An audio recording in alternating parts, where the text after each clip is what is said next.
For 95 years, nobody knew whose grave this was. No name. Then, in 2007, that got fixed. Except, it didn't. Science got his name wrong twice before it got there, and one of those wrong answers had been sitting in newspapers for almost 100 years before anybody thought to test it. A DNA match. Sounds final, right? Case closed. Except, a match is only as good as what you have to test in the first place.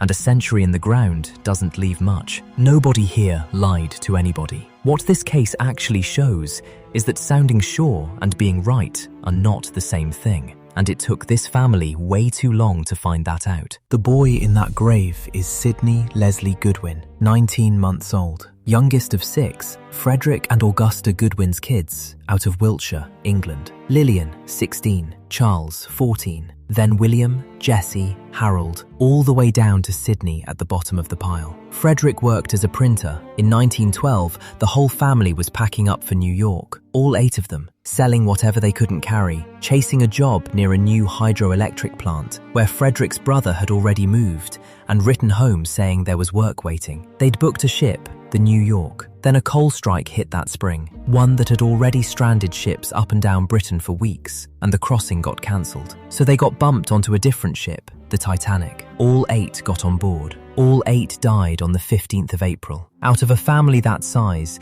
the sea gave back exactly 1 body. He came out of the water a few days later, one toddler among hundreds the recovery ship pulled up. The log described him with this weirdly precise detail. Male, fair hair, grey coat, fur on the collar and cuffs, a brown wool dress, brown shoes and stockings. No marks whatever. No marks meant no name, no ticket, nothing sewn in anywhere to say whose he was. The sailors who found him paid for his memorial out of their own pockets. Before they buried him, somebody slipped a little copper pendant into the coffin. It said, "Our babe." That still gets me a little, honestly. A bunch of sailors who'd never met this kid doing that. That's what went into the ground with him, May of 1912, under a headstone reading, "For the next 90 years, unknown child." Except almost nobody actually believed that. Not for very long, anyway. That's not really where it stayed. The DNA mistake wasn't even the first one, and almost nobody talks about the one that came before it. Within about 10 years of the burial, a story took hold, and it wasn't built on anything real. Newspapers, grieving readers, they'd already decided who he was. Gösta Leonard Paulsson. A 2-year-old Swedish kid witnesses said they'd seen washed overboard right at the end. His mother, Alma Paulsson, happened to be buried in that same cemetery, 1 row back, ticket stubs for all 4 of her kids still folded in her coat pocket. There's even a coroner's note on file, in handwriting, that just asks, "Paulsson child?" For close to 80 years, that belief sat there, repeated in the papers, treated like fact, an age guess, a note, and somebody's memory of what they thought they saw that night. That's all it was built on. Then, 2001, the Paulsson family gave permission to dig the grave up and test it, expecting the science to finally back up what everyone had already believed for generations. It didn't. The DNA came back, and the kid in that grave had never been Gösta Paulsson. Wrong turn number 1. No press conference, no headline walking back 80 years of newspaper stories. Just a lab result, quietly filed away after about 90 years of nobody bothering to check, which left the actual question wide open again. The DNA itself wasn't much to work with, even with Paulsson out of the picture. Teeth and 1 small, weathered bone fragment, decades old and barely usable. The same Canadian lab widened its search to 5 other boys under 3 who'd died in the wreck with no body of their own ever found, tracing family trees through the mother's side, generation by generation, all the way out to living relatives on 2 different continents who had no idea any of this was happening. It got the field down to 2 boys, a Finnish toddler and an English one, and their DNA was close enough that the lab genuinely could not tell them apart. Kind of wild. The one tool everyone treats as the final word, and it couldn't decide between the 2 of them. So they turned to the teeth pulled from the grave instead, and the way the teeth had developed pointed toward the younger of the 2. 2002. Announced publicly on American television, the unknown child, they said,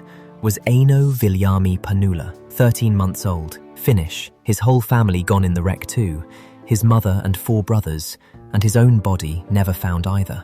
Wrong turn number 2. Nobody would know that for another 5 years. For 5 years, that second answer held. A name, finally, where an unknown child used to be. The Panula family, with nothing of their own boy left to bury, at least had a grave in Halifax they could go visit. The papers ran it as settled fact, same as they'd once run the Paulson story as settled fact. And it, too, wasn't him. Stick with this part, because the first sign something was wrong wasn't a lab result, it was a shoe. The 2002 team wasn't sloppy, or fine, maybe a little rushed, working off a sample that is fragile, but not sloppy. The DNA alone couldn't settle it, and given what the technology could actually do at the time, leaning on the teeth to break the tie was about as reasonable a call as anyone could make. The first hint that they'd gotten it wrong came from somewhere nobody expected, a pair of small leather shoes that turned up that same year, supposedly his. And the Maritime Museum of the Atlantic started the slow business of checking if they were really his. Almost immediately, a problem. The shoes were too big. Aino Panula was 13 months old. These fit a kid closer to a year and a half, maybe older. You'd think that would have raised more alarm bells right away. It didn't, not for years. You can't prove anything off a shoe size alone, but it was the first real crack in an answer everyone had already accepted as settled. 3 years of checking the shoe's history, comparing records, going back and forth internally, before the museum would even put them on display as real. And even then, still the wrong size for the kid everyone had already decided he was. 5 more years, and a stricter test to actually crack it open. Researchers at Lakehead University went back to the same 2 boys' DNA, this time reading a longer, more complete stretch of it than the original 2002 test had used. The new result didn't match the Panula family, which left exactly one name standing, July 30th, 2007. They announced it. The unknown child was Sidney Leslie Goodwin, or at least, that's what the DNA said. Stay with me here, because how they actually got there is stranger than it sounds. What changed between 2002 and 2007 wasn't a new sample. Same DNA, read more carefully, that's all.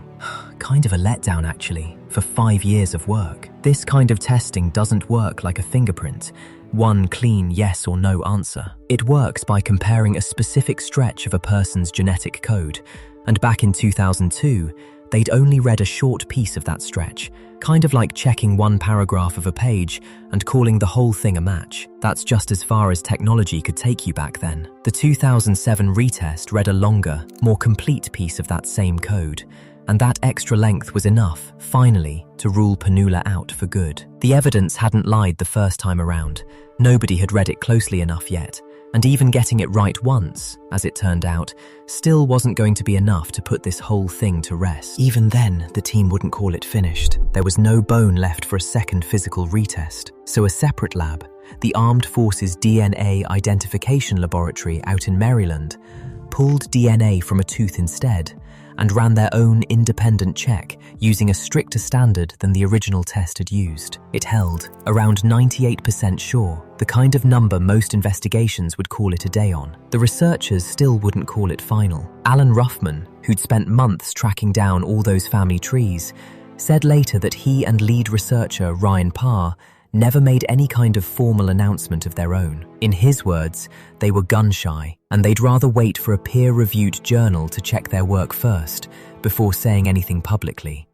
After what happened the first time, that's exactly how it should have gone. 98%, and they still wanted somebody else double-checking the math before they'd say it out loud. That paper didn't come out until 2011, 4 years after the announcement, almost a decade after the whole thing started. They wanted somebody outside their own lab checking first, because the last time this case felt finished, it wasn't. So the honest version of this story is not one dramatic reveal. It's a folk belief nobody questioned for 80 years, then an official wrong answer that held for 5 more, a shoe that didn't fit, a retest, a second lab, and then years of waiting for someone else to double check, each step more careful than the last, because the one before it had already gone wrong. What kept this kid's name buried for 95 years wasn't neglect, and it wasn't anyone covering anything up. It wasn't even the same mistake twice, and honestly, the first mistake bothers me more than the second one. The first wrong answer, Panula,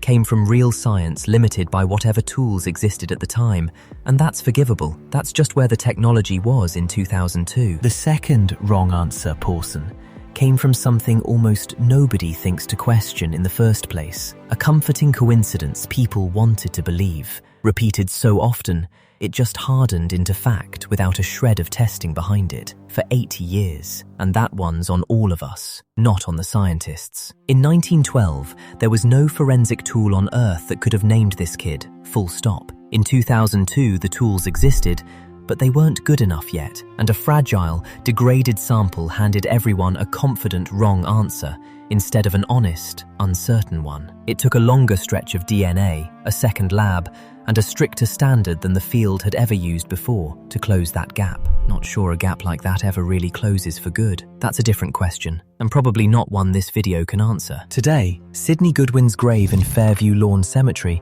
has a marker with his real name on it, his birth and death dates, the body number he was given the day he came out of the water. His shoes are still on display at the Maritime Museum of the Atlantic, the same shoes once doubted for being the wrong size, now understood as the exact detail that helped prove the name was wrong. The case sits behind glass, small enough most people almost walk right past it without reading the plaque underneath. Then they stop. People who've seen it talk about standing there in silence, some of them crying. For a kid most of them had never even heard of an hour before, standing right in front of the shoes that nearly kept the wrong name in the ground for good. A relative of the Goodwin family, tracked down years later through that same family tree work, was asked how it felt, learning the unknown child was hers. You'd expect shock. 95 years, 2 wrong names, 1 real one. Instead, she said it didn't really startle her or amaze her. Gosta Paulson, the boy whose family's request kicked all of this off in the first place, is still unidentified. His body was never among the ones recovered, and it never will be. Aino Panula, the boy who got named by mistake, is still, officially, a body that was never recovered either, along with his mother and every one of his brothers. Their families are the reason any of this correction ever happened at all, and neither of them got the answer this one kid did. He got it because somebody kept testing after the first answer already felt done, and because a second lab, clear across the country, was willing to check a result nobody had even asked them to look at. Not every case gets that kind of luck. If this is the kind of story you're into, subscribe. Somewhere out there, right now, there's probably another small pair of shoes sitting in some museum drawer, filed under a name that was never actually true. Nobody's checked yet.